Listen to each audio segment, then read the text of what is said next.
ये घटना है 2001 की, जब यूके में पुलिस वालों को दो डेड बॉडी मिलती हैं। एक बॉडी पुलिस वालों को एक सूटकेस में मिलती है और दूसरी वाली बॉडी एक दीवार में चिनी गई थी। इन दोनों ही डेड बॉडी के फेस को पूरे तरीके से टेप से कवर कर दिया गया था, मानो वो उसे मम्मी बनाने की कोशिश कर रहे हो। पुलिस वालों ने इस केस के ऊपर काफी इन्वेस्टिगेशन किया, लेकिन उन्हें कोई अंदाजा नहीं था कि आखिरकार ये लड़कियां कौन थी, कहां से ये आई। लेकिन उन लोगों का अंदाजा ये जरूर था कि ये यहाँ की नहीं है, तो जरूर ये यहाँ पर घूमने के लिए आई होंगी, या फिर हो सकता है यहाँ पर ये पढ़ाई के लिए आई हो और यहाँ पर आकर ये एक ऐसे लुटेरे ग्रुप के हाथ लग गई जिन्होंने कि इसे लूटने के चक्कर में बड़े ही बेरहमी से मार डाला। लेकिन आखिरकार कोई ग्रुप अपना इतना ज्यादा टाइम इनको मुंह बांधने पर क्यों लगाएगा? तो हो सकता है ये दोनों ही लड़कियां किसी न किसी कल्ट के हाथ लग गई होंगी और उन्होंने अपना रिचुअल जिस तरह से इनके साथ मनाना था वो बना लेने के बाद इन्हें जान से मार डाला, या फिर इनके साथ कुछ और हुआ था। लेकिन हम लोग इन सारी चीजों को जानने में बिजी हो जाएं और हो सकता है कोई पीछे से आकर हमारे लाइक बटन को पूरे तरीके से इन्हीं की तरह कवर करके अपने साथ ले जाए, तो उसे ऐसा बिल्कुल भी मत होने दीजिए और सबसे पहले उसे क्लिक कर दीजिए ताकि उसकी ब्राइटनेस इतनी ज्यादा हो जाए कि कोई भी उसे कवर ना कर पाए।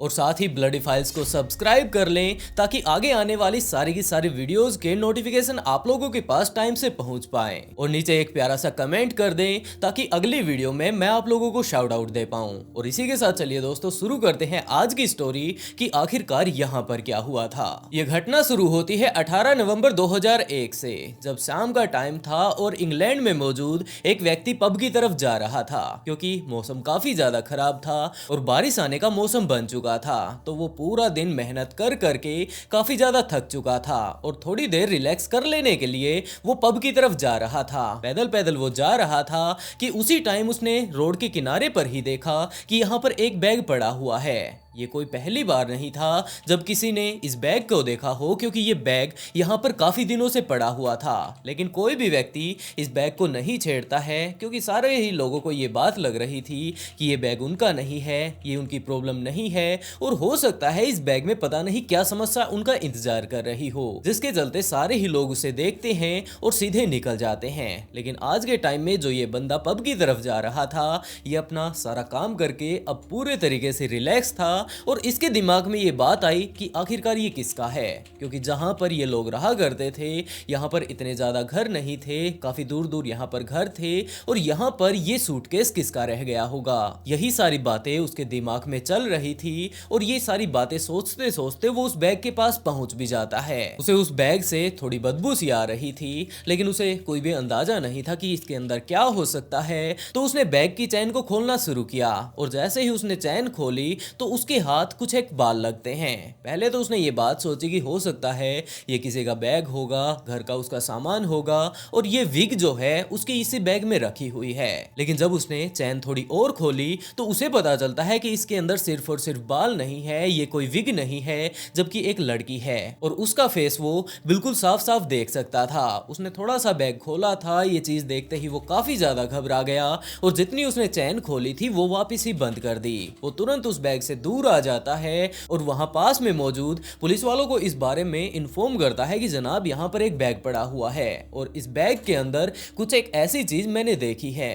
बिना देरी किए पुलिस वाले वहां पर आ पहुंचते हैं, लेकिन जब पुलिस वाले वहां पर पहुंचे तब तक बारिश का मौसम हो चुका था और पुलिस वाले अपनी इन्वेस्टिगेशन शुरू करते उससे पहले ही बारिश आने लगती है। तो पुलिस वालों ने कहा कि यहाँ पर जितने भी सबूत मौजूद हैं इसके आसपास हम लोग बिल्कुल भी नहीं चाहेंगे कि हम लोग जल्दबाजी में इस बैग को यहाँ से उठाएं, कोई एविडेंस यहाँ पर रह जाए या फिर इस बैग के अंदर कोई ऐसी हलचल हो जिसके कारण इस बॉडी को कोई नुकसान पहुंच जाए और हमें जो एविडेंस मिलने वाले हैं वो हमारे हाथ से निकल जाएं। जिसके तौर पर पुलिस वालों ने उस बैग के आसपास एक तंबू लगा दिया ताकि जितनी भी बारिश ऊपर से गिर रही है ये इस बैग को बिल्कुल भी टच ना कर पाए और जो कोई एविडेंस पुलिस वालों को मिलने वाला है वो उनके हाथ से ना निकल जाए। जिसके तौर पर पुलिस वाले अच्छे से टेंट लगा लेने के बाद एक दो अपने पुलिस वालों को वहीं पर छोड़ देते हैं और वापस अपने काम पर चले जाते हैं। अगली सुबह जब होती है सूरज निकल चुका था और अंदर वो टेंट में बैग बिल्कुल सुरक्षित था। जिसके बाद अब बारिश का मौसम जा चुका था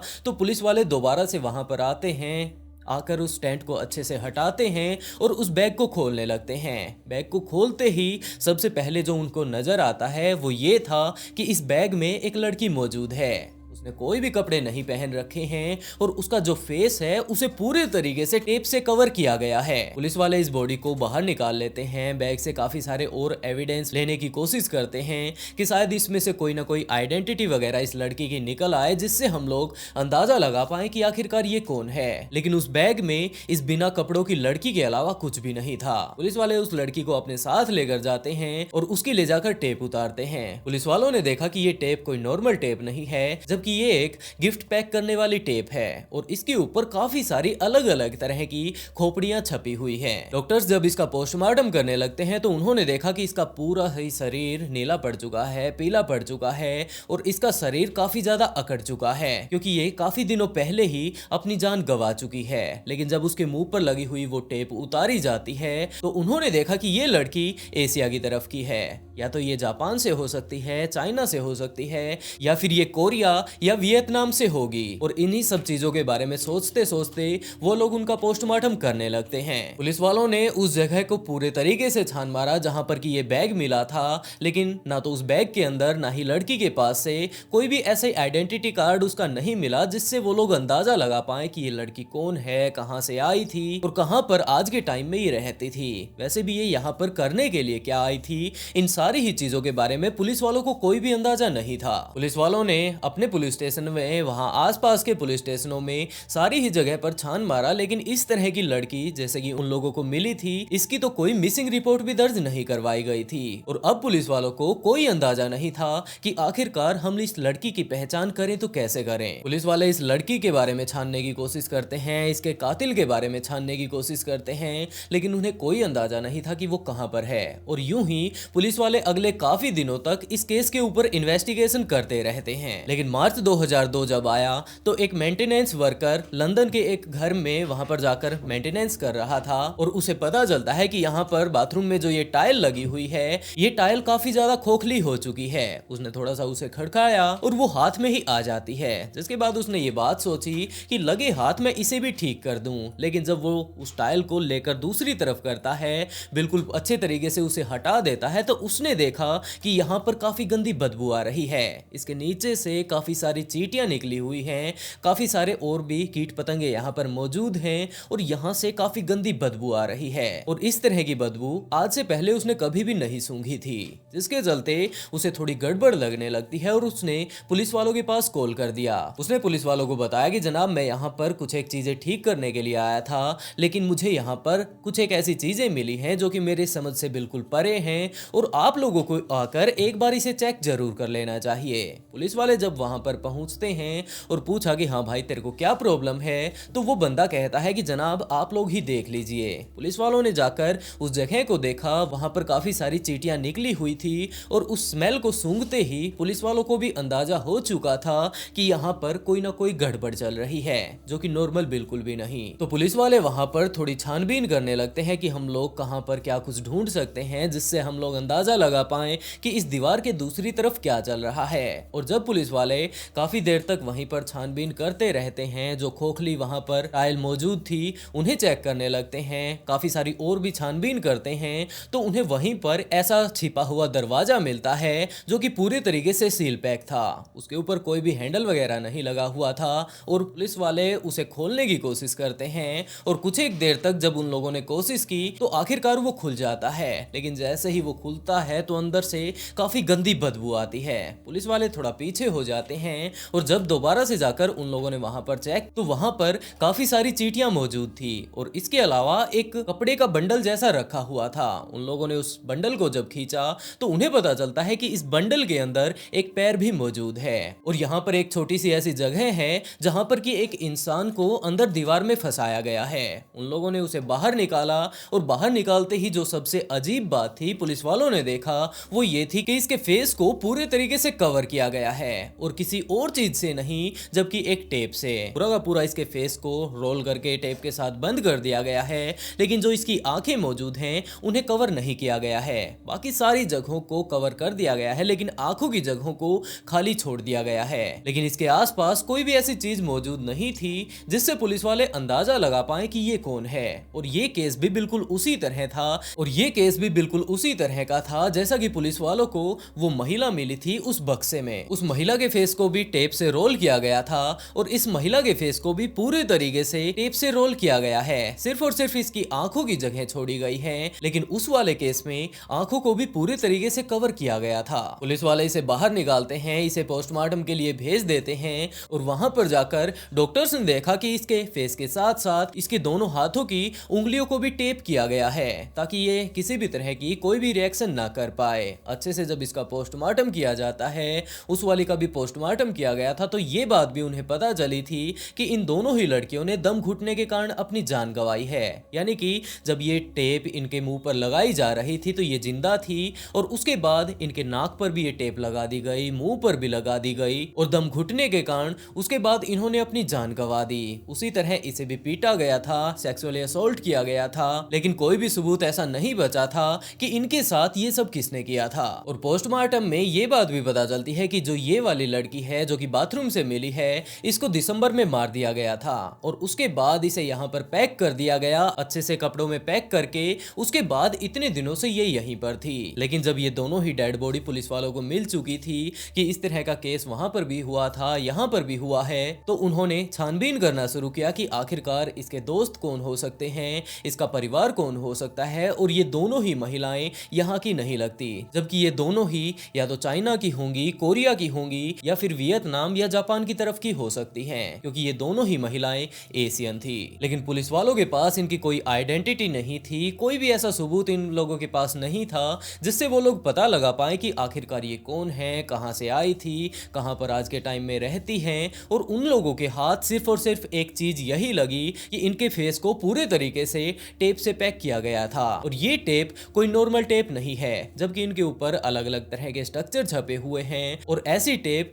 कहीं कहीं पर ही मिलती है। तो पुलिस वाले इसी चीज के बारे में इन्वेस्टिगेशन करने लगते हैं कि आखिरकार ये टेप कहां पर मिलती है, कहां से उन्होंने ली होगी। और हम लोग अगर थोड़ा अच्छे से इन्वेस्टिगेशन कर लें तो हो सकता है इन टेप्स को यूज करने वाले लोगों के बारे में हमें कुछ पता चल जाए। और इसी तरह इन्वेस्टिगेशन करते करते पुलिस वालों को पता चलता है कि ये टेप लंदन में मौजूद दो आर्टिस्ट ने काफी ज्यादा यूज की हैं। वो लोग उनके पास जा पहुंचते हैं, उनसे सारी ही जब छानबीन कर लेते हैं तो उन दोनों ही आर्टिस्ट ने बताया कि हम लोग अपनी आर्ट गैलरी के लिए इस तरह की टेप का यूज करते हैं और हम लोगों ने पिछले लगभग 1 साल में 800 से 900 इस तरह के टेप के बंडल बेचे हैं। लेकिन हमें कोई अंदाजा नहीं कि उन्हें कौन कौन खरीद कर लेकर गया होगा, क्योंकि हम लोगों ने किसी को भी बेचा नहीं, जबकि ये सारी की सारी टेप हम लोगों ने बांटी थी, फ्री में बांटी थी, जिसको भी जरूरत हो वो ले जा सकता था। और हम लोगों ने उनसे उनके पते नहीं पूछे थे। और दूसरी तरफ डॉक्टर्स इन दोनों ही लड़कियों की डेड बॉडी के ऊपर अभी भी अपनी इन्वेस्टिगेशन कर रही थी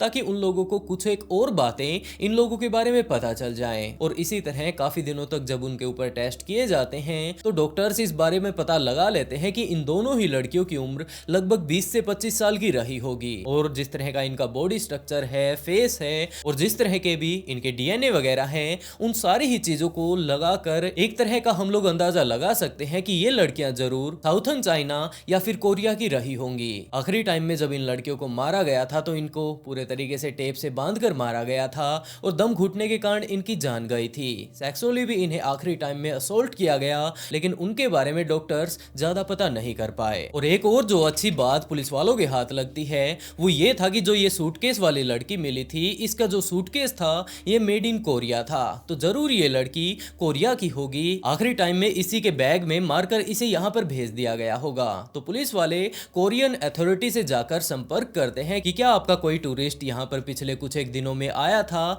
और आज के टाइम में उसकी मिसिंग कंप्लेंट आई हुई है। तो कोरियन अथॉरिटी इस बारे में पता लगाने लगती है और पता लगाते लगाते उन्हें पता चल जाता है कि हाँ, यहाँ से एक लड़की यूके के लिए गई थी और आज के टाइम में वो मिसिंग है। उसके परिवार वाले काफी ज्यादा परेशान हैं, लेकिन उन लोगों ने ज्यादा इस बारे में डिस्कस इसलिए नहीं किया क्योंकि इनकी लड़कियों ने पिछले भी काफी दिनों बाद इनसे संपर्क किया था, लेकिन आज के टाइम में फिर से वो इनसे बातें नहीं कर रही है और इनका अंदाजा थोड़ा थोड़ा ये भी है कि हो सकता है कुछ एक दिनों बाद वो अपने आप इनसे संपर्क कर ले। और इस लड़की का नाम है जिन हु जोंग। और इतना पता चलते ही पुलिस वाले इस बारे में और ज्यादा इन्वेस्टिगेशन करने लगते हैं कि ये लड़की यहाँ पर क्यों आई थी, किसके साथ आई थी, कहाँ पर ये ठहरी हुई थी और आखिरकार ये यहाँ पर काम क्या करती थी। और इसी तरह इन्वेस्टिगेशन करते करते इस दूसरी लड़की के बारे में भी पता चल जाता है और इस लड़की का नाम था सोंग इन हिया। और ये दोनों ही लड़कियां साउथ कोरिया से थी और यहाँ लंदन पढ़ने के लिए आई थी। पुलिस वाले इस केस के ऊपर और अच्छे से इन्वेस्टिगेशन करते हैं, उसके दोस्तों के बारे में जानते हैं,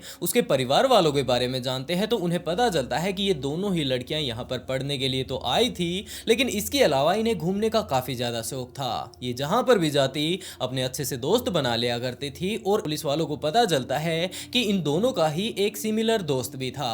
वैसे तो ये दोनों ही लड़कियां डायरेक्टली एक दूसरे को नहीं जानती थी, लेकिन इनका एक ऐसा दोस्त जरूर था जिसे कि सोंग भी जानती थी और होंग भी जानती थी और उसका नाम था किम ही। दरअसल ये यहाँ लंदन में ही रहा करता था, काफी सालों से ये यहाँ पर रहता था और इसके पास काफी प्रॉपर्टी थी और ये दोनों ही लड़कियां यहाँ पर आकर इससे मिलती हैं। दरअसल ये भी कोरिया से ही था और जब इन दोनों ही लड़कियों को ये बात पता चलती है कि ये बंदा वहीं से है जहां से कि हम हैं, हमारे ही देश का है, तो विदेश में आकर यहाँ पर हमारे देश का मिल जाए, इससे अच्छी बात हमारे लिए क्या होगी। तो वो दोनों ही उससे बातें करती हैं। वैसे भी वो अपने फ्रेंड्स बनाने में काफी ज्यादा माहिर थी, तो वो इसे भी अपना दोस्त बना लेती हैं। और उसके बाद किम ही को पता चलता है कि ये दोनों लड़कियां अपने पढ़ने के लिए यहाँ पर कॉलेज में आई हुई हैं, रहने के लिए आज के टाइम में इन्हें घर चाहिए, तो उसने अपने ही घर जो अलग अलग लोगों को वो रेंट पर दिया करता था, उसने वो घर उन दोनों को दे दिया। उन दोनों को ही वो रहने के लिए जगह देता है, काफी सारी और भी मदद करता है।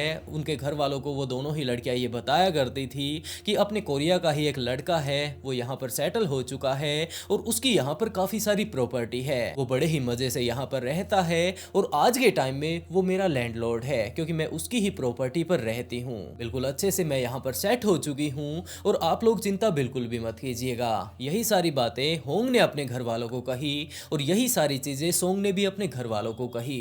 लेकिन धीरे धीरे जब टाइम बीतता है तो ये दोनों ही लड़कियां गायब हो जाती हैं। लेकिन इनके गायब होने से किम ही को कोई फर्क नहीं पड़ने वाला था। ना तो जाकर उसने पुलिस वालों को कंप्लेंट की और ना ही किसी और दोस्त को ये जाकर बताया कि ये दोनों लड़कियां गायब हो चुकी हैं। पुलिस वाले उसे पकड़कर अपने साथ ले आते हैं और उससे पूछताछ जब करते हैं तो उन्हें पता चलता है कि इन दोनों के गायब करने के पीछे कोई और नहीं जबकि ये खुद ही है। इसने ही इन दोनों लड़कियों को गायब किया है। और जब पुलिस वाले अपने तरीके से उससे पूछताछ करते हैं, पहले तो उसने साफ इनकार कर दिया कि जनाब मैंने कुछ किया ही नहीं, मुझे कोई अंदाजा ही नहीं, मुझे तो यही लग रहा था कि वो चली गई होंगी मेरे को बिना बताए और मैं ज्यादा इंटरेस्ट भी नहीं रखता था इन सारी चीजों में कि कौन कहाँ पर गया, मैं उनका पीछा वगैरह करूं, तो इसी बात को लेकर मैंने उन्हें छोड़ दिया था। लेकिन जब पुलिस वाले उसके ऊपर थोड़ा दबाव बनाते हैं, उससे डीपली जब पूछते हैं, तो उसने बताया कि हाँ जनाब, इन दोनों ही लड़कियों को मैंने ही मारा था और इन्हें अपने रास्ते से हटाया था क्योंकि ये दोनों ही लड़कियां आज के टाइम में एक ऐसी कंट्री में थी जहां पर इनकी जान पहचान वाला कोई भी नहीं था। मैं कोरिया से था जिसके कारण ये मेरे ऊपर विश्वास किया करती थी। मैंने इनको घर दिलवाया, अपने ही घर पर मैं इन्हें रखा करता था जो कि मेरा खुद का घर है। और बाद में एक टाइम ऐसा आया जब मैंने इन्हें अपना शिकार बना लिया क्योंकि इनकी जान पहचान वाला तो यहाँ पर कोई था नहीं, तो मैंने इनसे इनके डरा कर एटीएम पिन ले लिए। सारी की सारी वो चीजें इंफॉर्मेशन मैंने इनसे ले ली थी जो कि मेरे काम की थी और बाद में इन्हें सेक्सुअली असॉल्ट करके अच्छे तरीके से मार कर मैं निपटा देता हूँ। इनका कोई भी आईडी कार्ड वगैरह, कोई भी इनकी आइडेंटिटी मैंने इनके पास नहीं छोड़ी थी। अगर कोई खुद के देश में हो सकता है उसे पहचान लिया जाए, लेकिन यहाँ पर ना इनका कोई जान का था, ना कोई पहचान का था और ना ही कोई इनकी मिसिंग रिपोर्ट लिखवाने वाला था, जिसके तौर पर मैंने इनके सारे के सारे पैसे वगैरह ले लिए और बाद में इन्हें इस तरह ठिकाने लगाकर यूं ही कहीं पर भी छोड़ दिया। और जब पुलिस वाले इसके ऊपर और ज्यादा अच्छे से इन्वेस्टिगेशन करते हैं तो उन्हें पता चलता है कि ये लगभग आज से पहले 36 लोगों के साथ ऐसा कर चुका है और सारे ही लोगों के साथ वो ऐसा इसलिए कर पाया क्योंकि सारे ही लोग उसके ऊपर विश्वास कर लिया करते थे कि ये हमारे ही देश का है और विदेश में आकर अपने देश का कोई कोई व्यक्ति अगर मिल जाता है तो वो बिल्कुल एक परिवार के मेंबर की तरह बन जाता है। इसी चीज का किम ही फायदा उठाता था और एक एक करके सारे ही अपने विक्टिमों को वो अपना शिकार बनाता जा रहा था। जब उसे पकड़ लिया जाता है, ले जाकर कोर्ट में पेश किया जाता है, तो इन्हीं दो कत्लों को पुलिस वाले साबित कर पाए। और इन दोनों ही कहानियों को सुनकर कि आखिरकार उसने क्या कुछ किया, किसके साथ किया और किस तरह से किया, उसकी सारी हरकतों को देखकर जज ने उसे उम्र कैद की सजा सुनाई, वो भी बिना किसी पैरोल के। और आज के टाइम में भी वो जेल में ही है। वैसे दोस्तों, आप लोग ऐसे लोगों के बारे में क्या कहना चाहेंगे जो कि किसी के ऊपर विश्वास पहले अपना जमा लेते हैं, उसके बाद उनकी पीठ पर छुरा घोंप देते हैं? अपनी राय कमेंट बॉक्स में जरूर बताइएगा और खास तौर पर ऐसे लोगों से सावधान जरूर रहिएगा। वैसे दोस्तों, आज की स्टोरी आप लोगों को कैसी लगी कमेंट बॉक्स में जरूर बताइएगा। और इसी तरह की नई नई इंटरेस्टिंग स्टोरी सुनने के लिए ब्लडी फाइल्स को सब्सक्राइब जरूर कर लें। और इसी के साथ दोस्तों, आज का शाउट आउट सैयद यूसुफ को and write a beautiful comment to get a shout out in next video. बहुत जल्द मिलते हैं एक और नए ट्विस्टेड केस के साथ।